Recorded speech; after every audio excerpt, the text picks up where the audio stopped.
We have the keys to this, the Nissan Sakura, a tiny little Japanese EV K car, the third full EV in the Nissan lineup, starting with the Leaf, the Ariya, and this, the Sakura. It's only available here in Japan, and because it's a K car, it has restrictions on the size, which makes it a tiny little thing. Let's take a quick look at the exterior, and then we'll hop inside, take it for a drive. So, because this is an EV, we do not have the front grille for airflow. It's more of a styling thing, but it has a similar family resemblance to the Ariya. We have the daytime running lights here, the updated Nissan logo. It's such a tiny little vehicle too. It's so narrow. It's only 58 inches wide. The side profile here, it's pretty much just all door. It's a boxy little van shape, and like 90% of the side area is just door. Two fairly large sized doors and such small little wheels. These are 14-inch wheels, and they're pretty much just pushed out to the outer edges of the vehicle. You got the taillight that spans the entire width here into like some segments, Nissan logo, Sakura, pretty cool font there too. And this is zero emission, this is all electric. It is such a tiny, cute little adorable vehicle. I mean, the tires are just minuscule. Look how narrow those are. I think those are 155s. And obviously, because it's Japan market only, it is right-hand drive. A lot of different paint finishes. This one's got the copper accents up top here too, similar to the Ariya copper theme that they launched it with. All right, let's hop inside and take this thing for a drive. Alrighty, let's go. This thing is so tiny. Oh. Something about K cars has just always been fascinating to me. Probably just because of their diminutive size and the fact that they don't really exist anywhere else. They're a uniquely Japanese thing. I've seen some imported to America, the older ones, and they look even more ridiculous back home because everything is enormous. But here, it works, it fits, it makes sense. These things are so small and narrow, but one of my initial impressions as soon as I got in the car was how spacious it still is on the inside. They really maximized interior space for being, again, 58 inches wide, 133 inches long. The front passenger space and rear passenger space is actually quite impressive. The powertrain is also adorable. It is a 63 horsepower, 144 pound-feet of torque electric powertrain, which is not a lot of horsepower. I think 63 horsepower might be the lowest power vehicle that I've ever driven. So it's not gonna be quick, has a limited top speed. That's, I believe, a requirement too for K cars. It's like barely 80 miles. It's like just over 80 miles an hour top speed. Not that I would want to go much faster. You saw how tiny those little wheels are, wheels and tires. This is a city car, run around the city type of vehicle. The range, it only has a 20 kilowatt hour battery pack, so very small battery pack, but again, small light vehicle. It's only 2,400 pounds, 1,080 kilograms is what the spec sheet says. So that small battery pack plus the lightweight, not a ton of power. Range is at 100 kilometers, which is about 112 miles. And for, again, city driving around town, not taking on huge long trips, that's likely plenty for most people with how they use their vehicles. And again, 20 kilowatt hour battery pack means less resources, less weight, lower price. The price, we'll get to that at the very end. I'm impressed by the interior too. I first hopped in, I'm like, whoa, given the very, very, very affordable price point of this little vehicle, it's got a pretty nice interior. I mean, yeah, the steering wheel is like gonna be cheap feeling, but this is all canvas, like a really nice textured fabric. And then we have the copper accents that run across the cabin here. We have it on the doors, on the switches. And yeah, it goes all the way across laterally. We have a 9-inch infotainment screen, 7-inch digital cluster here. This infotainment is like the same as all the other Nissans I've been driving today. There's buttons in Japanese, which I can't read, but there's a little home icon there. So yeah, it does have CarPlay, I believe. We have a USB-C port, regular USB here. The full cluster is very simple, showing my speed in the middle, kilometers an hour, obviously. Your power utilization, I'm in sport mode right now. You can change drive modes. You have, what are the different drive modes? We have Eco, we have Standard, and we have Sport, and we have E-pedal, which is the one pedal driving. I'm gonna turn that on, showing me range. It's saying 125 kilometers at 83% remaining. And oh, that's another thing, getting in the cars. I'm used to right-hand drive because I spent a good amount of time, let's say floor it. It gradually ramps up, that's 100%. So no, this is not fast. And E-pedal is pretty aggressive in slowing down.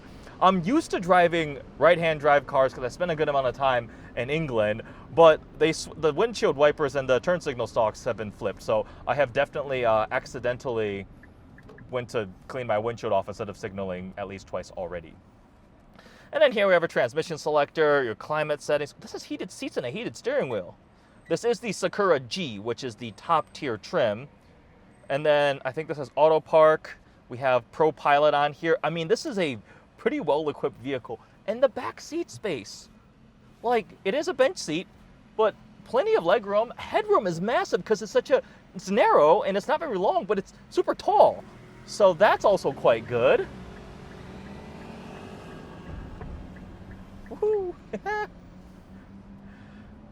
A lot of little cubbies for storage, a little, not a cup holder here. Oh, that would be a cup holder. The key is in there right now.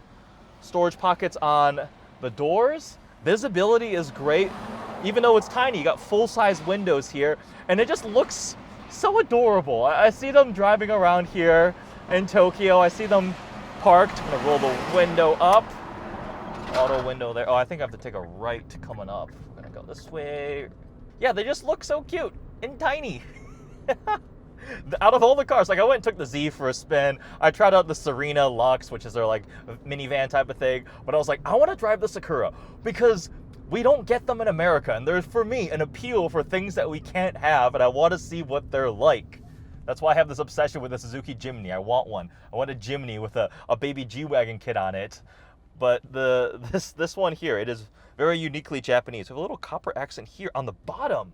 Usually, like on sporty cars, right, they put the 12 o'clock marker up top. There also has a little copper accent down here on the bottom. There's people playing Mario Kart. There's go-karts in the road. This is my first time in Japan, so I've been like a little kid checking out everything all over the place. I'm honestly pretty impressed because we need to talk about the price point. The lowest trim Sakura that I saw on the online configurator, which was then filtered through the Google Translate filter because I don't speak Japanese at all, but it looked like it was about 2.5 million yen, which equates to about $16,000 USD based on today's current exchange rate. So we're talking a $16,000 car. This one is the Sakura G, which is the upper trim, which starts at around 3 million yen, which is about $20,000. So under 20 grand can get you one of these. I know it's not crazy powerful, it doesn't have the craziest range, but the interior materials, the quirky, cool little design, and the tech and safety convenience features that you get with the Sakura is very, very impressive. And as a result, it's won a lot of awards. It won like Japan Car of the Year, it won, I think, a K-Car award or something, but there was a lot of them listed. So clearly in the market for customers who are used to this, and in Japan, it has proven to be quite popular. I don't think this car would do well in most of America. In major cities in America, absolutely. But in parts of Europe and other parts of Asia, I'm a little surprised I don't have this more out there. I'm also still learning all the driving rules. I think I go into this turn lane, I wait for crossing, that light is green, which means I can keep going that way. Earlier I wasn't sure, so I just waited until somebody honked at me, and then I assumed it was okay to go. Sorry, dumb American driver in Japan. At least I'm on the, oh, this is Z, somebody's test driving the Z. At least I'm staying on the correct side of the road. But again, that price point, $16,000 starting. Whoops. A little bit of front wheel drive tire spin there. $16,000 starting price is very, very affordable for transportation to get you around. I mean, 112 miles of range is plenty if you're just going around the city. And it proves that you don't, I think this is the good, it proves that, like, you don't need to have the world's most expensive, most powerful EV. Like, if you think about it, the Hummer EV is the polar opposite of this, like on the opposite end of the spectrum. The battery pack in that is like 10 times the size. It weighs 5 times as much. It costs 10 times as much. That is the excess of an electric vehicle in a truck form. Completely different use case, right? Watts to freedom, off-roading, craziness, everything.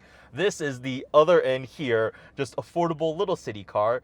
20 kilowatt hour battery pack, interior packaging and space and materials properly impressed by.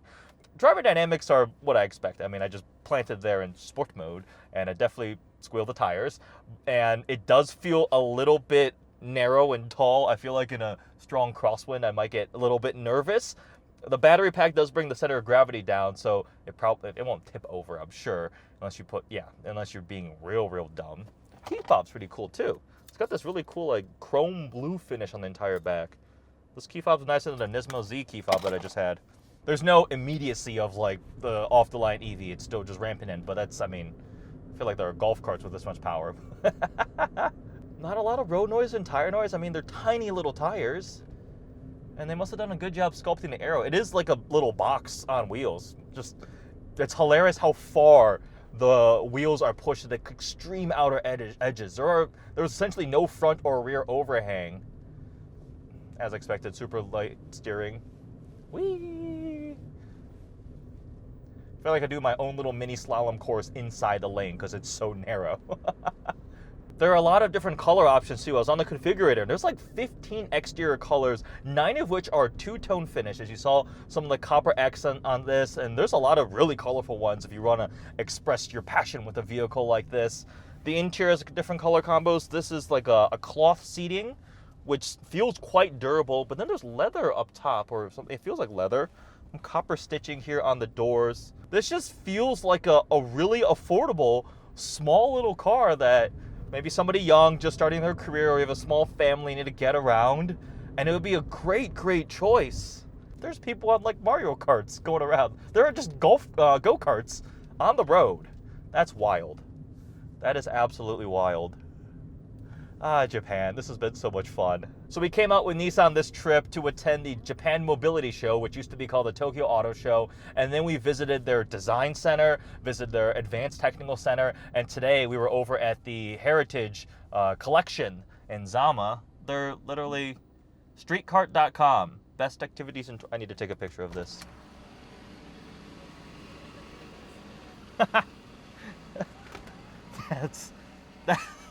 I don't think that would fly in America. They've got license plates on them too. I guess they got mirrors, and if they have turn signals, are those road legal in Japan?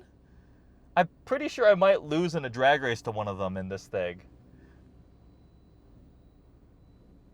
Wow. What was I saying? We went to the Heritage Collection today, and then we had a chance to test drive some stuff. So I took out, it's branded Fairlady Z, Nissan Z.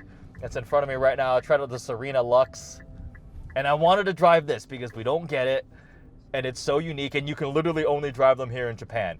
But I mean, $16,000 for a new EV, and there's tax incentives too. So I think that 2.5 million yen would actually drop down a bit once you get your incentives factored in. So we're back to the hotel now. I used 2% of the total range. But I have now officially driven the Nissan Sakura, named after the Japanese cherry blossom. I hope I shared some of my excitement with you. You enjoyed learning a little bit about a little Japanese K-car from Nissan. They've got many, many more EVs coming. But this was quite a lot of fun. Hope you guys enjoyed this video. Thanks for watching. And there we go. Off. Power button.